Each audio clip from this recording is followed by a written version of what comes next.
Welcome back to The Construct, the place where we discuss meticulous details like does the old Magic or Smart Keyboard Folio fit the new a tad thicker 12.9-inch iPad Pro, or more importantly, which iPad is better this year, the smaller M1 or the larger M1? Is the XDR display of the 12.9-inch enough to make the petite lovers move over to something larger? And I'm talking about myself here right now.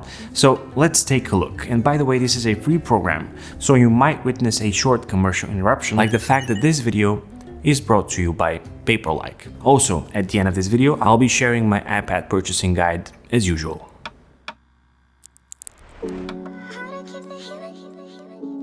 Before we talk about portability versus productivity, let's dissect the primary suspects.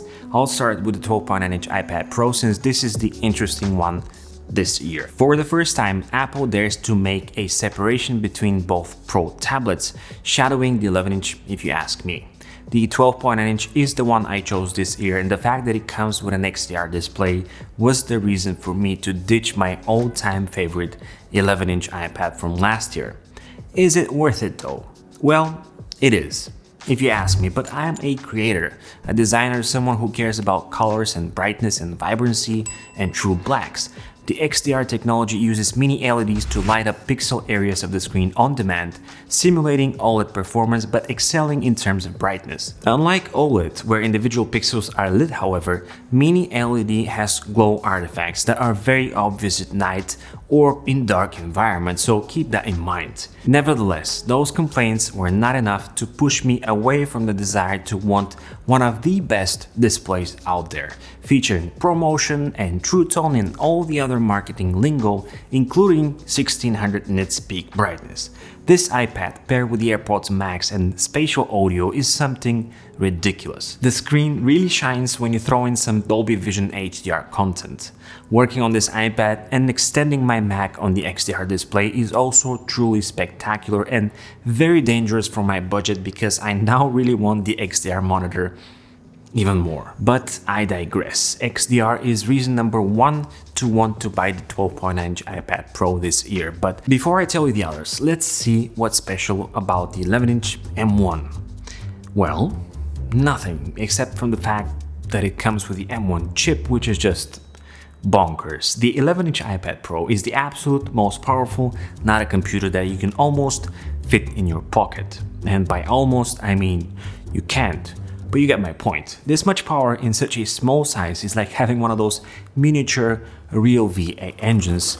You can't really use them for anything, but they are as cool as having a Walkman in the 80s. So, a $5,000 display and a 12.9-inch size and a Walkman. What are the downsides of both, however? Honestly, the biggest downsides of both is iPad OS 15, or at least it is to many. I've talked about the crushed Mac OS and iPad dreams of people in my previous 12.9-inch iPad video, which I'll link below. But let me just say that if you learn to embrace the iPad and learn iPad OS, you can be as happy as a cucumber. Oh, wait a minute, it was like as cool as a cucumber. Anyway, you get my point.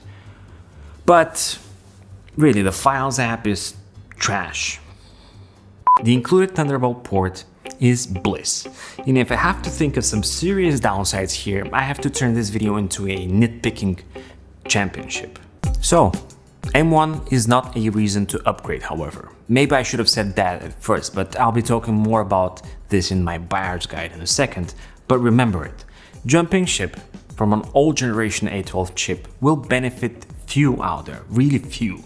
The average Joe will be as happy on any of the iPad Pros. Speed and performance is not something that is worth worrying about. One thing that might be noticed on the M1 is the efficiency, however, and the fact that plenty of your apps will stay active and open without the need to reload. And if the iPad reloads by any chance, with the M1 it happens as fast as a hummingbird flapping once with its wings. And keep in mind that hummingbirds flap around 80 times a second. So can you be as productive on the 11-inch iPad Pro as you can be on the 12.9? And can you be as portable on the 12.9-inch as you can be on the 11? Last year I asked the same question, but at the time there was a factor which I didn't account for, and that is psychology. The 11-inch is a device that is of great use for people that travel a lot, but it tends to throw me personally into a fooling mode, making me use the iPad more like an iPhone. You know, social media, Netflix, occasional games. Whenever I want to get serious and get down to work, there's always something that is not enough for me. The screen is big enough to make me want to use an external display, and side-by-side apps feel too small to want to multitask. At the same time, since I ditched the ridiculously heavy Magic Keyboard and I took the 12.9-inch, I realized that it's not as big to carry around and throw in the back of my car seat as I remembered. At the same time, sitting on this marvelous screen feels better than sitting on my MacBook Pro, and my productivity is through the roof. Everything seems more inspiring, more let's get down to business-like, more deliberate, more serious. So before I show you my purchasing guide, I'd like to thank today's video sponsor, Paperlike.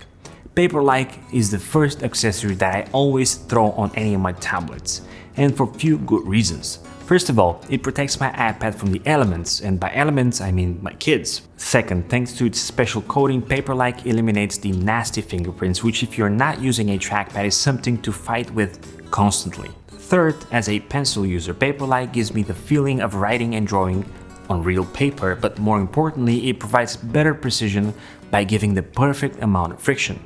By the way, it also reduces the Apple Pencil tip consumption. Paperlike ships worldwide with a 100% satisfaction guarantee, and in the package you get 2 screen protectors, all the tools and installation instructions to make your application effortless. Be sure to check out the first link in the description below to get your Paperlike, and as always, thanks Paperlike for supporting the channel. So let me show you my purchasing guide that I put together this year. I have to say that it really made me think hard on how to break it down and what to recommend exactly. Keep in mind that this is my own take on a guide, and also I have more than 2 iPad choices. I'll be talking more about this guide in my bi-weekly newsletter too, so if you're interested, I'll leave a link to it in the description below. So let's start with the people that travel less, which ironically is the current situation for many, but if we put the current crisis aside, people that prefer to travel less will be good with any of the iPad models from the entire range. Yet, the 11-inch and the 12.8-inch M1s will suit any at-home lifestyle because they are great for every sort of use. Since the iPad will not be moved around too often, the larger version may be the best choice, however. People that travel more will of course prioritize size, and for that we have 3 choices: the 10.9-inch iPad Air, the 11-inch iPad Pro from last year, and the new M1.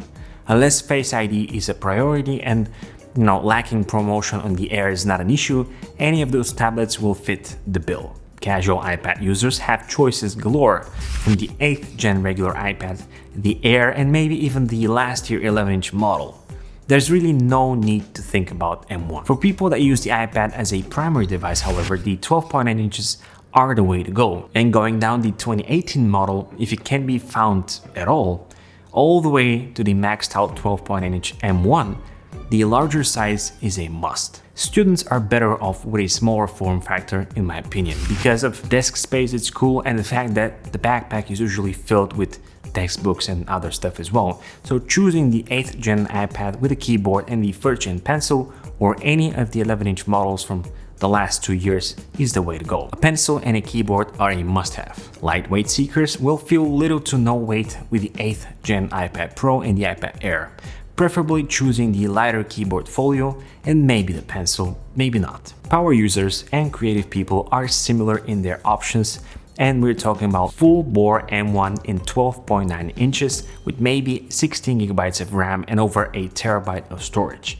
Creative people might sometimes prefer the smaller 11-inch model, and that's why I throw it in there too. If there's one take from this video, it is this: if you're rocking a 2020 iPad, don't even think of spending more cash on upgrading to the M1. Few are the people that might really need all this power in the M1, and given the fact that we're talking about identical bodies and stellar performance throughout all the ranges, unless of course you really want to jump to the XDR wagon, you're just as good with your current iPad. I'll be throwing my iPad playlist in the corner since you might be interested in it. If you have any questions, feel free to list them in the comment section below or ping me on Twitter. As always, It's been an absolute pleasure. This is Z, over and out.